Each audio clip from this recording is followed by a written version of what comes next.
안녕하십니까. 8월 11일 목요일 말씀 묵상 함께 시작하겠습니다.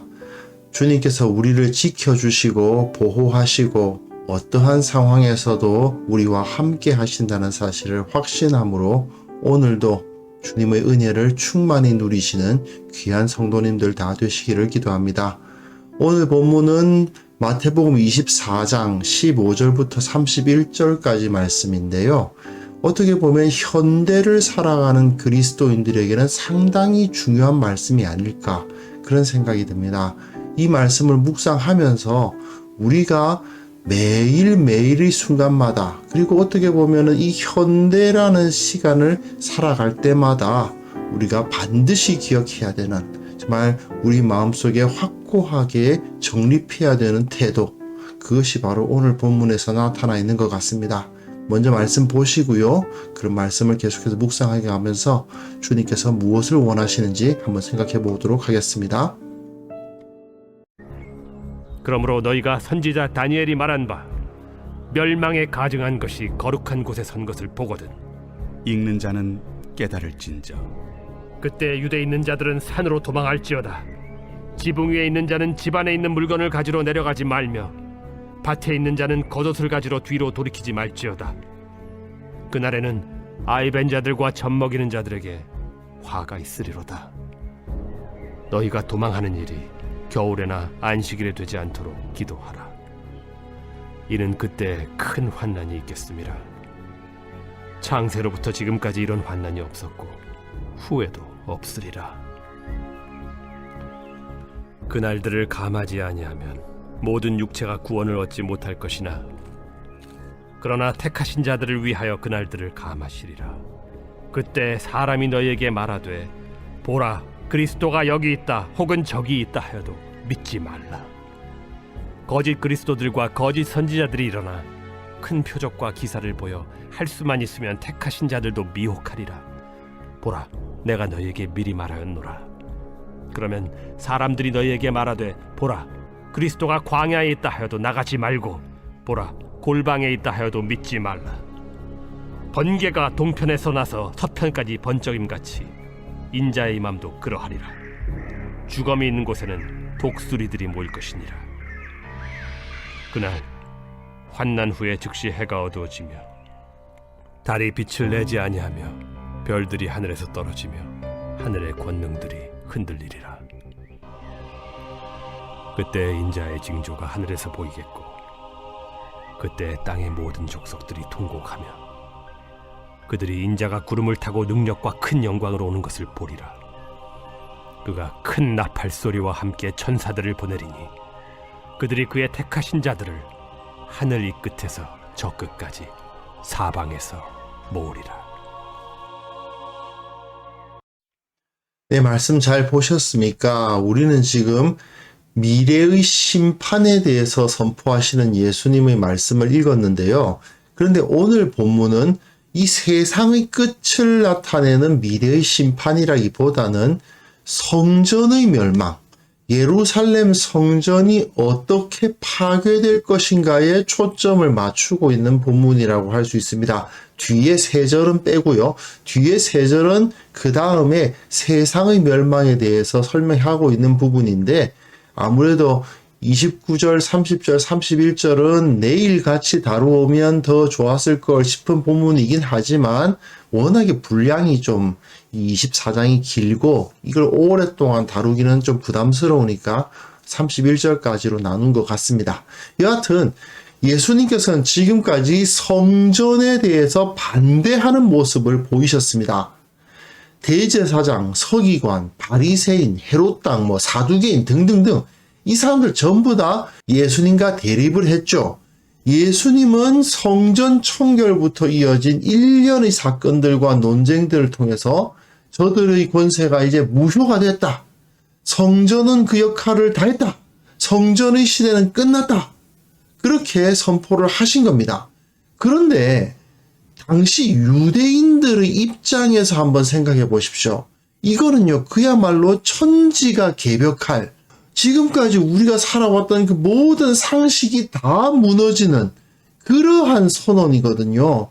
유대인들의 머리로서는 설마 이스라엘의 하나님이 예루살렘을 버리시겠어? 설마 우리 하나님이 저 성전을 파괴시키시겠어? 이런 생각을 했다는 거죠. 어떻게 보면 당연한 것이라고 볼 수도 있습니다. 게다가 예수님의 제자들 역시 모두 다 유대인이었거든요. 그 이스라엘의 하나님이 설마 예루살렘을 이런 생각이 든단 말입니다. 그렇기 때문에 제자들은 성전이 파괴된다는 예수님의 말씀을 듣고는 세상이 끝나는 겁니까? 라고 생각했던 것이죠. 하지만 오늘 본문에서 28절까지는 이제 구속 역사의 중심축이 성전이 아니라 이 유대인들의 공동체가 아니라 예수 그리스도의 이름으로 칭함을 받는 새로운 성전, 교회에 의해서 구속 역사가 이루어져 갈 것이다 하는 것을 가르치시는 겁니다. 그 변화를 너희가 받아들이고 감당할 수 있어야 된다라고 가르치시는 거예요. 예, 그럼 본문 보시면요. 너희가 선지자 다니엘이 말한 바 멸망의 가증한 것이 거룩한 곳에 선 것을 보거든. 이것이 핍박의 시작으로서 나타내는 다니엘서의 하나의 표식이거든요. 제가 구절을 쓰질 않았네요. 다니엘서 9장 27절, 11장 31절 여기에 나타나 있습니다. 이 본문을 해석하기는 상당히 어렵기 때문에 그냥 마지막 날의 어떤 표식이다 이렇게 생각하시면 되는데, 이방인들이 쳐들어와서 멸망의 가증한 것을, 우상을 거룩한 곳, 그러니까 성소죠, 성전이 있는 곳에 세운다는 것입니다. 이것은 성전이 파괴되는 것을 의미하는 거예요. 그때에 유대에 있는 자들은 산으로 도망할지어다. 유대인들의 입장에서는 자신의 신앙의 핵심이 바로 그 성전에 있다고 생각할 법한데, 그런데 예수님께서는 멸망의 가정한 것이 거룩한 곳에 선다. 선지자 다니엘이 예언하지 않았느냐? 그런 일이 일어날 것이다 라고 말씀을 하시고, 그렇게 했을 때 어떻게 해야 되느냐? 거룩한 곳에 멸망의 가증한 것을 세운 저 악한 자들과 맞서 싸워라가 아니고 도망가라. 그렇게 말씀하시는 거죠. 그러시면서 지붕 위에 있는 자는 집 안에 있는 물건을 가지러 내려가지 말며 밭에 있는 자는 겉옷을 가지러 뒤로 돌이키지 말라. 이 말씀은 사실은 창세기에 있는 롯의 모습을 보여주시는 거죠. 롯이 지금 이 소돔 성이 멸망당한다라는 것을 들으면서도 우물쭈물합니다. 그러니까 천사들이 롯의 손과 그 아내의 손과 두 딸의 손을 잡아 끌어내죠. 그러면서 이들을 밖으로 이끌어낸 후에 도망하여 생명을 보존하라. 돌아보거나 들에 머물지 말고 산으로 도망하여 멸망함을 면하라 하고 말씀을 주신단 말이죠. 너희가 지금 저 멸망의 가증한 것이 거룩한 곳에 섰다. 성전이 파괴되는 것을 너희가 보거든. 빨리 도망가라. 너희가 그것에서 그것을 지키겠다고 남아있는다든지 그곳에서 뭐 결사항전을 한다든지 그런 어리석은 생각을 하지 말라고 말씀을 하시는 겁니다. 왜 그렇습니까? 그 성전은 더 이상 가치가 없어요. 예수님께서 그 성전의 가치가 없음을 선포하셨어요. 하나님은 그 선포를 곧 이루실 거예요. 하나님께서 이방인들의 손에 저 성전을 맡기시는 이유가 뭘 것 같으냐? 하나님께서 그것을 파괴하시기 때문이다. 하나님께서 성전을 더 이상 인정하시지 않기 때문이다. 그걸 알아야 된다. 그러니까 너희들은 그거 지키겠다고 결사항전 그런 짓 하지 말고 빨리 도망가라. 하나님의 심판이 그곳에 임한 것이니까 너희들은 거기서 빠져나가야 된다라고 말씀을 하시는 거죠. 그날에는 아이 벤 자들과 젖먹이는 자들에게 화가 있으리로다. 너희가 도망하는 일이 겨울이나 안식일에 되지 않도록 기도하라. 이런 말씀은 전쟁과도 같은 굉장히 위급한 상황이 될 것이라는 말씀인데, 그러니까 어떻게 해야 될까요? 아이 벤 자들과 젖먹이는 자들이 있는 경우엔 더 빨리 움직여야죠. 더 미리 움직여야 됩니다. 그리고 겨울이나 안식일에 되지 않도록 기도하라고 되어 있는데, 보통 어떤 전쟁이 일어나고 다른 군대가 포위하고 뭐 여러 가지 공방전이 일어나는 그 과정 자체가 사람이 전혀 대처하지 못할 정도로 짧은 시간에 일어나는 것만은 아니잖아요. 그러니까 그런 것이 눈에 보이면, 그럴 만한 징조가 눈에 보이면 빨리 성전을 버리고 벗어나라는 것이죠. 그때에는 큰 환난이 있을 것이다. 창세로부터 지금까지 이런 환난이 없을 것이다. 그 날들을 감하지 아니하면 모든 육체가 구원을 얻지 못할 것이나 택하신 자들을 위하여 그 날들을 감하시리라. 택하신 자들이 그 환난의 날에 빠져나올 수 있는 구멍을 만드신다. 그 의미입니다. 말하자면 롯이 소돔성을 빠져나갈 수 있도록 기회를 만들어주신 하나님께서 그 택하신 자들로 하여금 그곳을 빠져나갈 수 있도록 해 주실 것이다. 그러니까 어떻게 하라고요? 뒤돌아보지 말라고. 저 성전을 지키겠다고. 성전이 하나님의 어떤 예루살렘 성전을 통해서 자기가 은혜 받았다면서 예루살렘 성전을 버릴 수 없다고, 이런 생각하지 말라는 말씀인 거죠. 실제로 주 70년에 로마의 티투스가 예루살렘 점령하지 않았습니까? 성전 다 무너졌습니다. 유대인들은요, 이거 막겠다고 생명을 걸고 저항했죠. 열심당들, 특히 엄청나게 모여가지고 막 자기네들이 싸움을 벌이고 그랬습니다. 그러나 우리는 잘 알고 있습니다. 거기서 엄청나게 많은 사람들이 죽어갔습니다. 그리스도인들은 그 성전이 그렇게 피를 흘리면서까지 지켜야 할 것이라는 생각을 하지 않았던 거죠. 그렇기 때문에 도망하여 생명을 건질 수 있었고, 이를 통해서 새로운 하나님 나라의 기반을 닦을 수가 있었던 겁니다. 결국 유대인들이라고 해서 유지할 가치가 없는 그 성전, 그거 붙들고 앉아가지고 그거 못 버리고 있으면 결국은 함께 멸망할 수밖에 없는 거예요. 이걸 분명히 우리는 깨달아야 됩니다. 예수님께서 성전을 버려라. 성전은 더 이상 의미가 없다라고 말씀을 하셨음에도 불구하고 그 말 안 듣고 그 성전 붙들고 앉아 있다가는 결국 그 안에서 망할 수밖에 없는 거예요. 성전의 파괴, 이건 유대인들의 입장에서는요, 기존의 세계관이 무너지는 거나 다름이 없죠. 내가 지금까지 믿어온 것이 무엇이냐, 내가 지금까지 가져온 신앙이 무엇이냐, 막 이런 혼란에 빠질 수 있을 만한 그런 일이 될 수도 있어요. 물론 그리스도인들은 예수님에 의해서 저 성전은 이미 끝났다. 우리 공동체, 예수 그리스도를 믿는 공동체야말로 새로운 성전이다. 그런 의식을 가졌겠지만 대부분의 유대인들은, 그리고 사실은 예수님을 믿는다고는 하지만 그럼에도 불구하고 성전의 미련을 갖고 있었던 유대인들도 있었겠죠. 그런 사람들은 이렇게 사상적 기틀이 흔들리는 큰 혼란을 경험할 수밖에 없을 것입니다. 그랬을 때 주로 어떤 일이 벌어집니까? 그리스도가 여기 있다, 저기 있다 하는데 거짓 그리스도들, 거짓 선지자들이 막 나타나면 사람들이 이리 쏠리고 저리 쏠리는 거예요.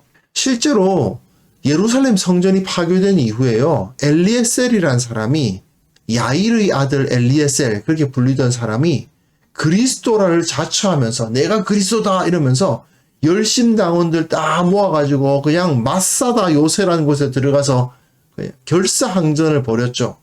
그런데 마사다의 결말은 모두 다 그 안에서 자결하는 거였습니다.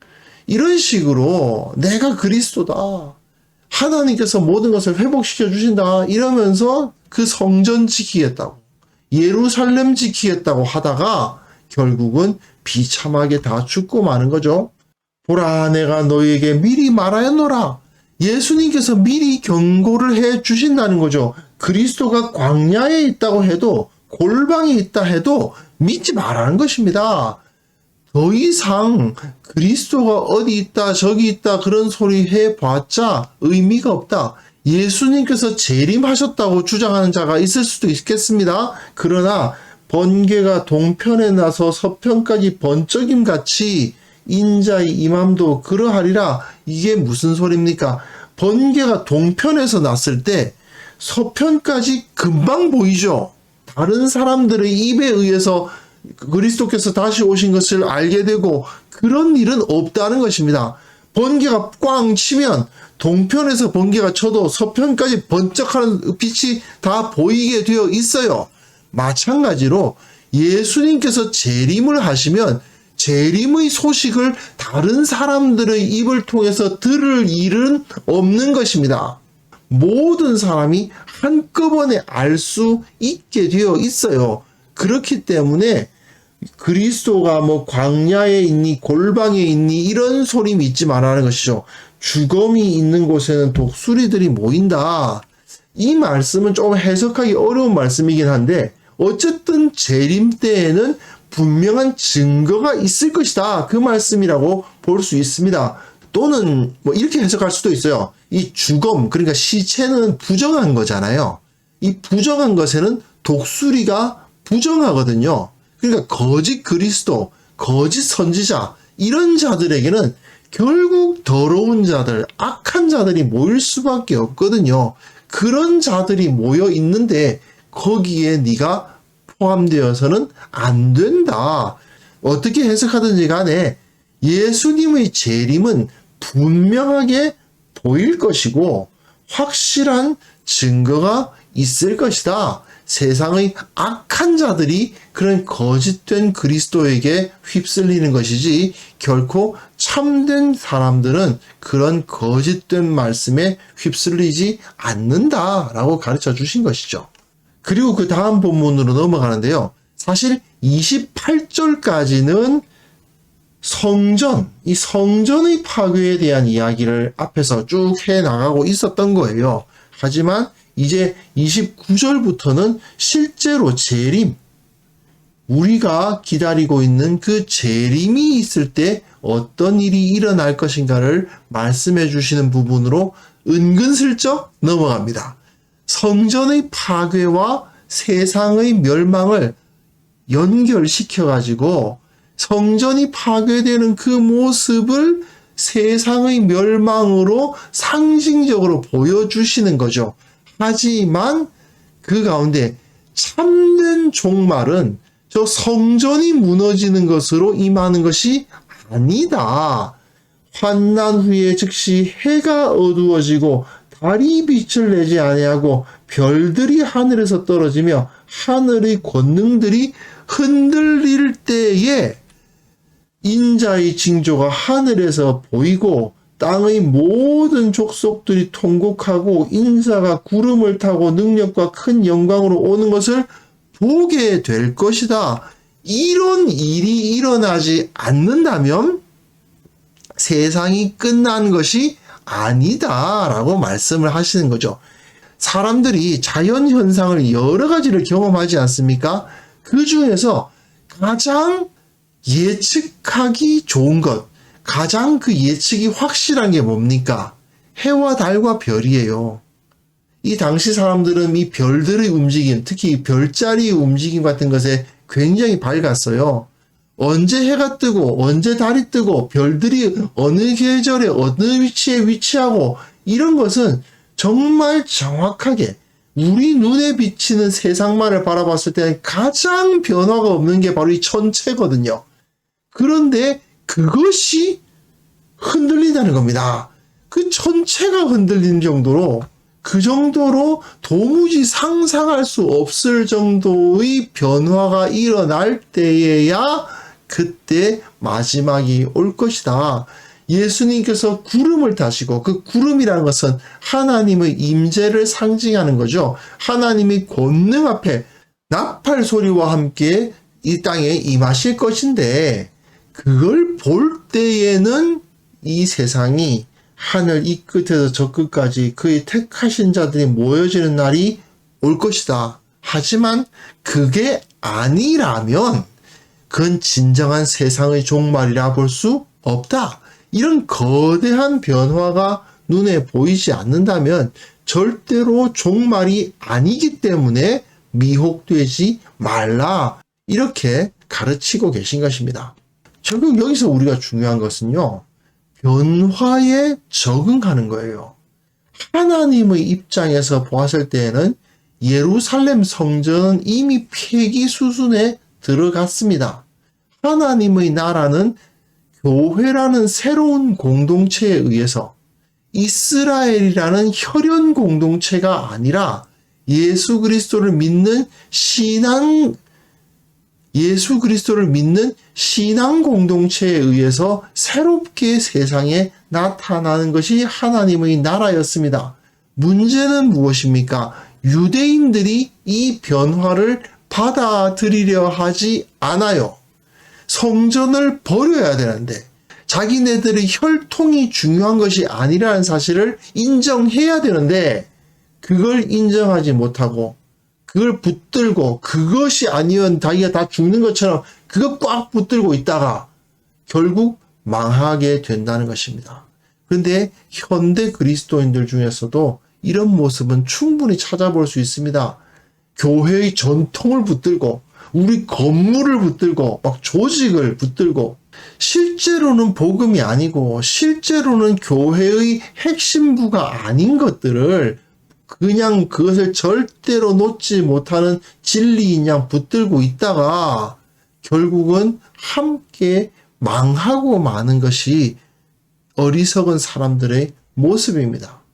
물론 사람이란 존재가 지금까지 내가 살아왔던 환경, 내가 익숙하게 느꼈던 것들, 그것이 이제 사라지고 버려지면 많이 힘들 수도 있죠. 하지만 그 힘든 과정을 겪는다 하더라도 아직 끝이 아니라는 사실을 우리는 인식해야 됩니다. 주님께서 우리에게 새로운 환경을 허락하시고 거기서 적응하면서 새로운 모습으로 하나님을 섬기도록 우리를 부르고 계시다는 사실을 깨달아야 돼요. 이번 코로나 사태에 벌어지고 또 한국교회에 여러 가지 변화의 바람이 불고 기타 세상에서 일어나는 여러 가지 현상들 때문에 교회도 많은 변화의 도전에 부딪히고 있습니다. 그때마다 우리는 진짜 지켜야 할 복음의 진리가 무엇이고 버려도 상관없는 껍데기가 무엇인지를 깨달아 알아야 됩니다. 유대인들에게는 이 성전과 예루살렘이라는 것이 더 이상 필요가 없는 껍데기였던 것처럼 우리 한국 그리스도인들에게도 이런 요소는 상당히 많을 수 있습니다. 혹시 우리는 마치 롯이 소돔을 즉시 못 떠나고 주저주저 하는 것처럼 거기서 머뭇거리고 있는 것은 아닌가? 하나님께서 그다지 중요하게 생각하지 않으시는 그것을 버리지를 못해서 거기서 머뭇거리다가 정작 주님께서 맡기신 사명을 감당하지 못하고 시간만 보내고 있는 그런 어리석은 자가 아닐까 꼭 자기 자신을 돌아볼 수 있어야 되겠습니다. 그리고 버려야 할 것이 있다는 것이 눈에 보이면 과감히 버려야 합니다. 그리고 하나님께서 내게 무슨 사명을 맡기셨나 거기에 집중해야 됩니다. 그랬을 때에 주님께서 새로운 모습으로 우리와 함께 하시고 그 능력을 우리를 통해서 나타내 주실 것입니다. 이 시간 기도하실 때에 내가 혹시 버리지 못하고 있는 것 있는가? 과거에 붙들려 가지고 지금 내게 주어진 사명을 감당하지 못하는 어리석은 자가 되어 있지는 않은가? 한번 돌아보고 기도하고 주님의 능력으로 변화를 시도하는 그러한 우리 모두가 되었으면 좋겠습니다. 함께 기도하겠습니다.